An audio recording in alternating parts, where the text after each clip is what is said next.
ഉരുൾക്കണ്ണീർ കടന്ന് മുണ്ടക്കൈ ചൂരൽമല ദുരന്തബാധിതർക്ക് ഇന്ന് ആശ്വാസനാളാണ്. സംസ്ഥാന സർക്കാർ പണിതുയർത്തിയ മാതൃകാ ടൗൺഷിപ്പ് അല്പസമയത്തിനകം ദുരന്തബാധിതർ കൈമാറും. ആ ദൃശ്യങ്ങളാണ് പ്രേക്ഷകർ കാണുന്നത്. 178 കുടുംബങ്ങൾക്കാണ് ഇന്ന് വീടുകൾ കൈമാറുക. കൽപ്പറ്റ എൽസ്റ്റൺ എസ്റ്റേറ്റിലെ ടൗൺഷിപ്പ് ഉദ്ഘാടനം അല്പസമയത്തിനകം മുഖ്യമന്ത്രി പിണറായി വിജയൻ അവിടെ നിർവഹിക്കും. വേദിയിൽ മുഖ്യമന്ത്രി മന്ത്രിമാരും ഒക്കെ എത്തിയിട്ടുണ്ട്. ഉറപ്പായും അന്ന് നമ്മൾ വയനാട് കണ്ട കണ്ണീർ ദിവസത്തിന് ശേഷമുള്ള ആശ്വാസത്തിനൊരു ദിവസമാണ്. താക്കോൽദാനം 178 കുടുംബങ്ങൾക്കാണ്. മിന്നൽ വേഗത്തിലാണ് ഭൂമി ഏറ്റെടുക്കൽ. ആദ്യഘട്ടത്തിൽ കുറച്ച് പ്രശ്നങ്ങൾ ഉണ്ടായെങ്കിലും ഭൂമി ഏറ്റെടുത്ത് കഴിഞ്ഞപ്പോഴേക്കും വളരെ മിന്നൽ വേഗത്തിൽ ആ വീട് നിർമ്മാണം സർക്കാർ പൂർത്തിയാക്കി. വളരെ നല്ല ഗംഭീരമായ വീടുകളാണ്. ആ വീടുകളുടെ 400 ചില്ലുവാനം വീടുകളുടെ ആദ്യഘട്ടത്തിൽ താക്കോൽദാനം. 178 കുടുംബങ്ങൾക്കാണ് ഇന്ന് വീടുകൾ കൈമാറുക. സോൺ 1-ലാണ് പ്രധാനമായും കൂടുതൽ വീടുകൾ, 4 സോണുകൾ. അതിൽ അവിടെ ദുരന്തബാധിതരുടെ വലിയ ഒരുപക്ഷെ അവിടെ കൂടി നിൽക്കുന്ന മനുഷ്യന്മാരൊക്കെ ഒന്നല്ലെങ്കിൽ മറ്റൊരർത്ഥത്തിൽ ആ ദുരന്തത്തിൽ ഇരയായവരാണ്. അവരുടെ വീട് കിട്ടുന്നു, അവർക്കൊരു കിടപ്പാടം ഉണ്ടാകുന്നു എന്ന ഏറ്റവും സുദിനമാണ്, ഏറ്റവും ഗംഭീരമായ ഒരു ദിവസമാണ് ഇന്ന്.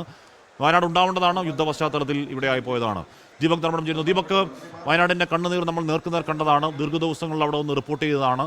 ഇന്ന് ആ സന്തോഷ ദിവസം അവിടെ ഉണ്ടാവണം എന്ന് ആഗ്രഹിച്ചതാണ്. പക്ഷേ ചില പ്രത്യേക സാഹചര്യങ്ങൾ വരാൻ കഴിഞ്ഞില്ല. ദീപക്, എന്താണ് അവിടുത്തെ സന്തോഷത്തിന്റെ വർത്താനം? എപ്പോഴാണ് താക്കോൽദാന ചടങ്ങ്? ദീപക്. ആഷ്മി, ലോകരാജ്യങ്ങൾ ഒരു യുദ്ധഭീതിയിൽ നിൽക്കുമ്പോൾ ആശ്വാസത്തിന്റെ കരുതലിന്റെ ഒരു വലിയ കാഴ്ചയാണ് വയനാട്ടിൽ നിന്നും പങ്കുവയ്ക്കാനുള്ളത്. ഒരുപക്ഷെ ജനസാഗരം ഇളകിക്കൊണ്ട് ഹർഷാരവത്തോടുകൂടി മന്ത്രിസഭയാകെ മുഖ്യമന്ത്രിയും മന്ത്രിമാരും വേദിയിലേക്ക് വരുമ്പോൾ നമ്മൾ കണ്ട കാഴ്ച ജനമാകെ ആരവം വിളിച്ചുകൊണ്ട് വയനാട് ജനത സ്വീകരിക്കുന്ന കാഴ്ചയാണ്. ഒരുപക്ഷെ നേരത്തെ ഹാഷ്മി പറഞ്ഞതുപോലെ നമ്മൾ അന്നു കണ്ട കാഴ്ച ഒരു ദുരന്ത മുഖത്ത് വിറങ്ങലിച്ച് പ്രതിരോധം തീർക്കുന്ന അല്ലെങ്കിൽ ജീവൻ രക്ഷിക്കാൻ വേണ്ടി പെടാപ്പാടുപെടുന്ന ഒരു സംവിധാനത്തെയായിരുന്നു, ജനതയായിരുന്നു, സർക്കാർ സംവിധാനത്തെയായിരുന്നു, സൈന്യത്തെയായിരുന്നു, പോലീസ് സേനയായിരുന്നു. പക്ഷെ എന്നാൽ ഇന്നിപ്പോൾ അവർക്ക് കാരുണ്യത്തിന്റെ കരുതലിന്റെ കൃത്യമായ കിടപ്പാടം, അതും സാധാരണ ലക്ഷം വീട് കോളനിയോ അല്ലെങ്കിൽ പുനരധിവാസ കേന്ദ്രങ്ങളോ പോലെയല്ല, എല്ലാ സൗകര്യങ്ങളുമുള്ള ഒരു ഹൈടെക് വീട് തന്നെ അവർക്ക് വേണ്ടി ഒരുക്കിയിരിക്കുന്നു. ഒരു ടൗൺഷിപ്പ് എന്ന് പറഞ്ഞാൽ അതിൽ കളിക്കളം ഉൾപ്പെടെയുള്ള എല്ലാ സംവിധാനങ്ങളും സൗകര്യങ്ങളും ഏർപ്പെടുത്തിക്കൊണ്ടുള്ള ഒരു പാർപ്പിട സമുച്ചയമാണ്. നമ്മളിപ്പോൾ ആ വീടുകൾ കണ്ടു. മുഖ്യമന്ത്രി ഇവിടെ എത്തിയതിനു ശേഷം അദ്ദേഹം ആദ്യം തന്നെ ആ വീടുകൾ നേരിട്ട് കാണുകയായിരുന്നു. ചീഫ് സെക്രട്ടറി എ ജയതിലകിനൊപ്പം മന്ത്രിമാരായ മുഹമ്മദ് റിയാസിനും കെ രാജനുമൊപ്പം മുഖ്യമന്ത്രി തന്നെ നേരിട്ട് ആ വീടുകൾ മങ്ങിപ്പോയി. പക്ഷേ ആ അവശിഷ്ടങ്ങളുടെ നടുവിൽ നിന്നാണ് ഉയർന്ന ഒരു അത്ഭുതം, മനുഷ്യൻ്റെ മനോബലം. നമ്മൾ ഒറ്റയ്ക്കല്ല എന്ന ഉറച്ച വിശ്വാസം. ഇന്നും കേരളം നിങ്ങളുടെ ധൈര്യത്തിൻ്റെ മുന്നിൽ തല കുനിക്കുന്നു.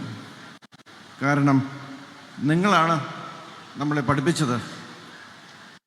നഷ്ടങ്ങൾ ജീവിതത്തിൻ്റെ അവസാനമല്ല, അത് പുതിയ ജീവൻ്റെ അടിത്തറയാകുകയും ചെയ്യാം എന്ന്.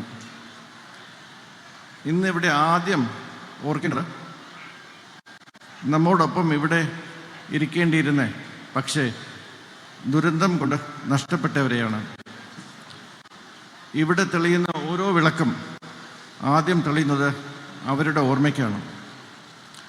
സുഹൃത്തുക്കളെ, ഇന്ന് നമ്മൾ ഇവിടെ കൂടിയിരിക്കുന്നത് ഒരു ടൗൺഷിപ്പ് ഉദ്ഘാടനം ചെയ്യാനല്ല, നമ്മുടെ സ്വന്തം ഹൃദയങ്ങളിലുള്ള പുനർനിർമ്മാണത്തിന് സാക്ഷിയാകാനാണ്. ഇത് മതിലുകളും മേൽക്കൂരയും മാത്രമല്ല, ഇത് നിങ്ങളുടെ ഉയർത്തെഴുന്നേൽപ്പിൻ്റെ, തിരിച്ചുവരവിൻ്റെ, കേരള ജനതയുടെ കൂട്ടായ്മയുടെ പ്രതീകമാണ്.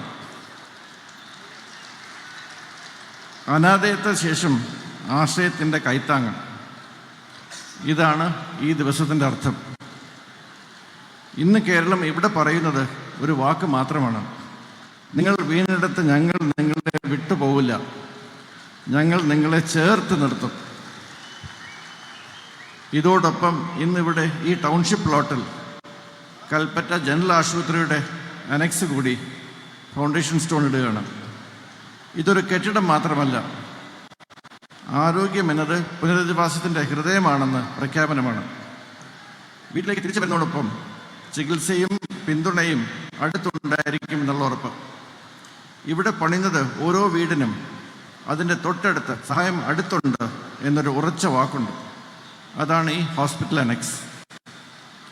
വിവിധ ദുരന്തങ്ങൾക്ക് ശേഷം വ്യത്യസ്ത രീതികളിൽ പുനരധിവാസ പദ്ധതികൾ രാജ്യത്ത് മുമ്പും നടപ്പാക്കിയിട്ടുണ്ട്.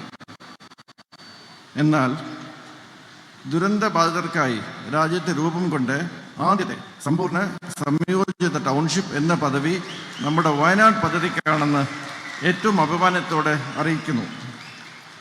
ഓരോ വ്യക്തിയും മുഖ്യമന്ത്രിയുടെ ദുരിതാശ്വാസ നിധിയിലേക്ക് സംഭാവന ചെയ്ത് ഓരോ രൂപയുമാണ് ഈ സ്വപ്ന ഭവനങ്ങളുടെ മുതൽ മുടക്ക്. ഇവിടെ ഉയരുന്നത് കേവലം വീടുകൾ മാത്രമല്ല, ഒരു ആശുപത്രി, ഒരു പാർക്ക്, ഒരു മാർക്കറ്റ്, ഒരു സ്കൂൾ, ഓഫീസ് സൗകര്യങ്ങൾ, ഒരു സ്മാരകം എല്ലാം ഉൾക്കൊള്ളുന്ന ഒരു സമ്പൂർണ്ണ സംയോജിത ടൗൺഷിപ്പാണിത്. ഇതൊരു പദ്ധതിയല്ല, ഇത് നമ്മുടെ നാടിൻ്റെ സ്വഭാവമാണ്. ഈ യാത്രയിൽ നമ്മൾ കണ്ടത് കേരളത്തിൻ്റെ ഒരു പ്രത്യേക സൗന്ദര്യമാണ്. ഒരു സംസ്ഥാനം ഒറ്റക്കെട്ടായി വിസ്മയ വേഗത്തിൽ പൂർത്തിയായ ടൗൺഷിപ്പാണ്. ആദ്യഘട്ടം പൂർത്തിയായത്. ആദ്യ വീടിന്റെ നിർമ്മാണം തുടങ്ങി 316 ദിവസം 106 ദിവസം കൊണ്ട് ഒരു മാതൃകാ വീട് പൂർത്തിയായി. അതിനുശേഷം വളരെ പെട്ടെന്ന് ടൗൺഷിപ്പ് പൂർത്തിയായി. ഇതാണ് കരുതന്റെ കേരളം. ഇതാണ് ദ റിയൽ കേരള സ്റ്റോറി. അല്ലാതെ ആരോ പടച്ചുവിടുന്ന സിനിമ പോലെ ഇല്ലാത്ത കഥകളല്ല. ഇവിടെ ഒരു നാട് തകർന്നു. നാട് തകർന്നപ്പോൾ കേരളം ഒന്നാകെ അവർക്കൊപ്പം നിന്നു. അങ്ങോട്ടേക്ക് എല്ലാവിധ സഹായങ്ങളും ഒഴുകി. ഞങ്ങൾ അവരെ ചേർത്ത് പിടിച്ചു. നമ്മൾ ഒന്നാകെ അവരെ ചേർത്ത് പിടിച്ചു. അവർക്ക് ഒരു കിടക്കാടം ഒരുങ്ങുന്നു. 400 ചില്ലുവാനം വീടുകളിൽ 117 വീടുകളുടെ താക്കോൽ ദാനം അല്പസമയത്തിനോട് നടക്കാൻ പോവുകയാണ്. ഇതാണ് ദ റിയൽ കേരള സ്റ്റോറി. ലോകത്തെവിടെയായാലും ഏത് സമയത്തും 24 വാർത്തകളും ഓഗ്മെന്റഡ് റിയാലിറ്റി പാക്കേജുകളും എക്സ്പ്ലെയിനറുകളും വിശദമായി കാണാൻ ഞങ്ങളുടെ യൂട്യൂബ് ചാനൽ നിങ്ങൾക്ക് സബ്സ്ക്രൈബ് ചെയ്യാം.